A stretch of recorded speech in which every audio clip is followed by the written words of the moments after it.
नमस्कार, मैं मिलन बड़के। गाजा और लेबनान के बाद अब ईरान की तबाही की इबारत लिखी जा रही है। रविवार को इजराइल के पीएम बेंजामिन नेतन्याहू ने अमेरिकी विदेश मंत्री की मौजूदगी में कहा कि ट्रंप की मदद से ईरान का काम तमाम कर सकते हैं और करेंगे भी। आखिर क्या है इजराइल का नया प्लान? क्या ट्रंप इसमें साथ देंगे और ईरान की तबाही भारत के लिए कितना बड़ा झटका होगी, जानेंगे आज के एपिसोड में।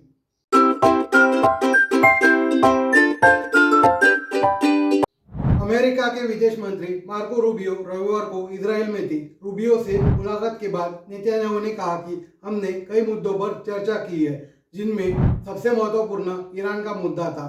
हम इस बात पर सहमत हुए कि अयातुल्लाह के पास परमाणु हथियार नहीं होने चाहिए। आपको बता दें कि अयातुल्लाह ईरान के सुप्रीम लीडर है। मार्को रूबियो ने भी कहा कि हर आतंकवादी समूह के पीछे, सभी हमलों के पीछे और लाखों लोगों को खतरे में डालने के पीछे ईरान है। इसी दौरान नेतन्याहू ने कहा कि ट्रंप की मदद से हम ईरान का काम खत्म कर सकते हैं और करेंगे भी।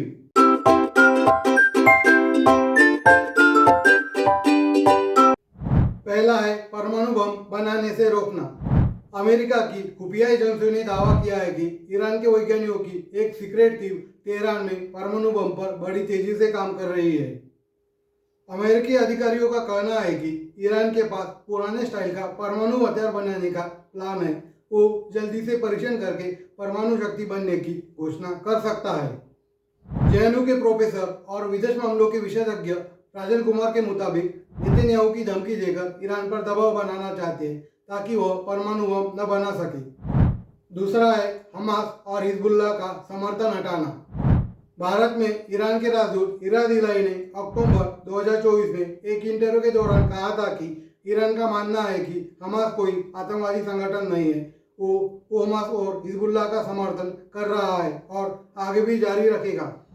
प्रोफेसर राजन कुमार के मुताबिक नेतन्याहू खुलेआम धमकी देकर ईरान को बताना चाहते हैं कि अगर हमास और हिजबुल्लाह को समर्थन देना बंद नहीं किया तो इजराइल अमेरिका की मदद से ईरान को तबाह कर देगा।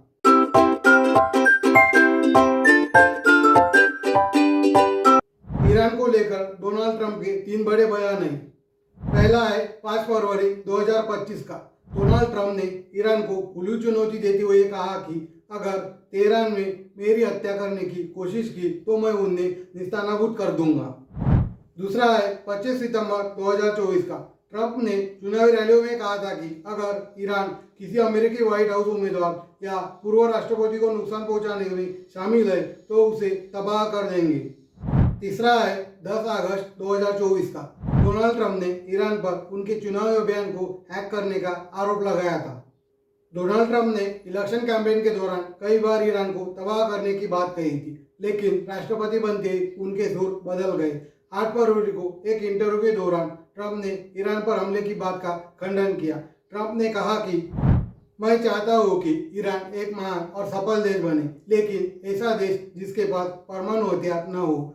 समय की मांग है कि समझौते पर काम शुरू किया जाए और इस पर हस्ताक्षर होने और पूरा होने पर मिडल ईस्ट में एक बड़ा जश्न मनाया जाए। ट्रंप ने कहा कि मैं ईरान के साथ गैर परमाणु समझौता करना चाहता हूं। मैं उस पर बमबारी करने के बजाय शांति समझौता करना पसंद करूंगा। यानी ट्रंप चाहते हैं कि ईरान काबू में रहे, लेकिन खुले तौर पर लड़ाई भी नहीं छेड़ेंगे।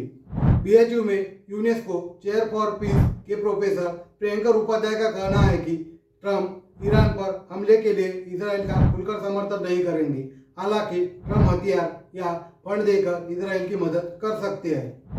जिस तरह गाजा में हमला करने के लिए अमेरिका ने इजराइल को हथियारों की कई खेप भेजी थी और कुछ दिन पहले इजराइल पर हथियार एक्सपोर्ट का बैन हटा दिया था।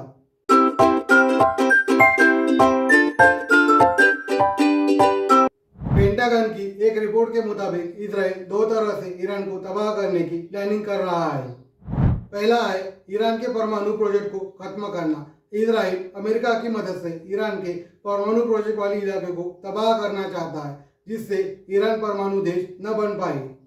बाइडेन प्रशासन के एक पूर्व अधिकारी ने कहा कि अगर आप एक बड़ा हमला करना चाहते हैं जिसमें आप सब कुछ तबाह कर दे तो केवल अमेरिका ही ऐसा कर सकता है। इजराइल लगातार ईरान पर हमला करने की योजना बना रहा है। दूसरा है मौजूद ईरानी शासन को खत्म करना।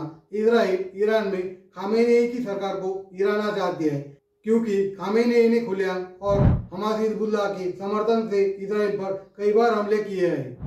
वही जेएनयू के रिटायर्ड प्रोफेसर और विदेश मामलों के जानकार एके पाशा का कहना है कि इजराइल पिछले 20-25 सालों से ईरान में तख्ता पलट की योजना बना रहा है, लेकिन अभी तक ऐसा हो नहीं पाया।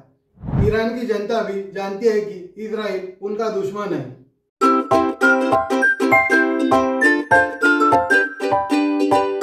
प्रियंका उपाध्याय के मुताबिक यहूदियों का अमेरिका पर बहुत ज़्यादा प्रभाव है। अमेरिका में सरकार बदलती रहती है, लेकिन इजराइल का समर्थन नहीं रुकता।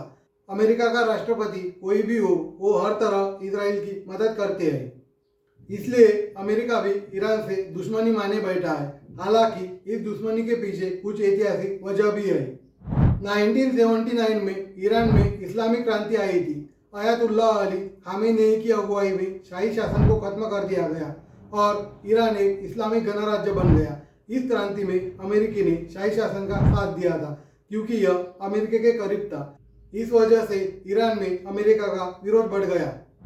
1979 में इस्लामिक क्रांति के बाद ईरानी छात्रों ने तेहरान स्थित अमेरिकी दूतावास पर हमला कर दिया।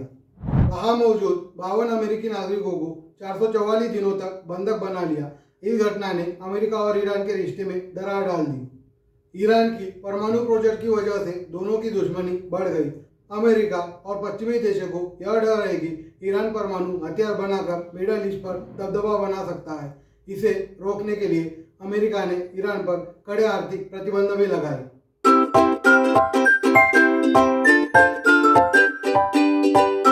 लंबे वक्त से भारत और ईरान के बीच अच्छे रिश्ते हैं। भारत ने ईरान में इन्वेस्ट किया है, साथ ही ट्रेन भी करता है। अगर अमेरिका और इजराइल ने मिलकर ईरान पर हमला किया तो भारत पर भी असर होगा। पहला है कच्चे तेल की कीमतों में बढ़ोतरी होगी। भारत अपनी ज़रूरत का करीब 88% कच्चा तेल इंपोर्ट करता है। इसमें से ज़्यादातर वेस्ट एशिया से आता है। ऐसे में इजराइल ईरान जंग से वेस्ट एशिया से तेल खरीदे पर असर पड़ेगा और देश में पेट्रोल डीजल के दाम बढ़ेंगे।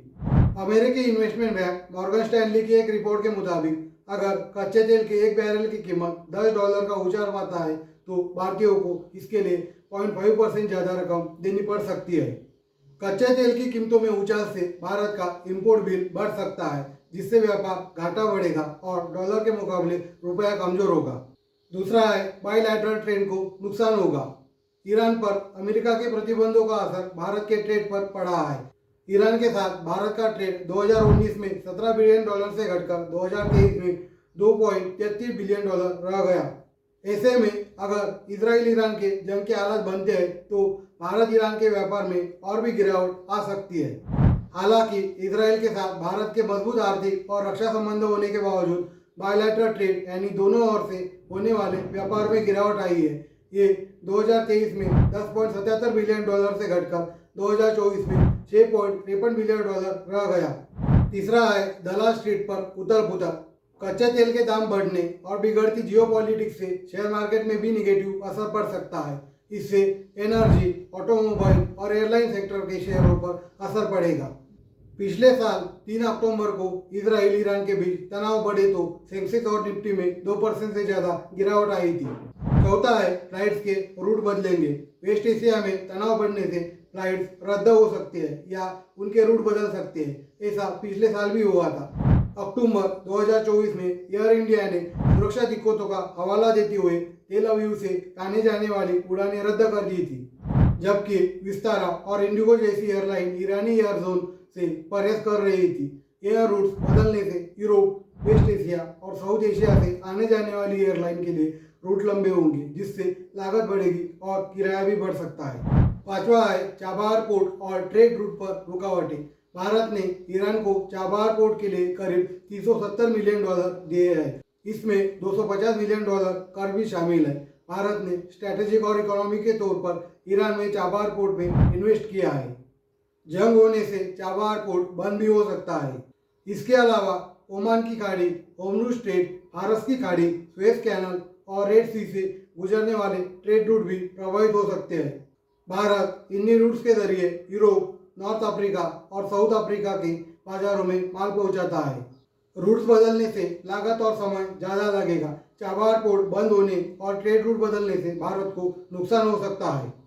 प्रोफेसर राजन कुमार मानते हैं कि इजराइल ईरान जंग होने से भारत पर खासा निगेटिव असर पड़ेगा। वे कहते हैं कि वेस्ट एशिया रीजन में करीब 90 लाख भारतीय रहते हैं। जंग से असर होने पर ये लोग वापस भारत आ सकते हैं। ईरान के रास्ते अफगानिस्तान और सेंट्रल एशिया में भारत सामान बेचता है। इसके लिए भारत ने ईरान में चाबहार पोर्ट बनवाया है, जो अभी एक्टिव है। हालात बिगड़ने पर ये पोर्ट बंद हो सकता है, जिससे भारत के व्यापार और ट्रेड रूट पर असर पड़ेगा। साथ ही कच्चे तेल की खरीदी भी रुक जाएगी, जिससे भारत में पेट्रोल डीजल के दाम बढ़ सकते हैं।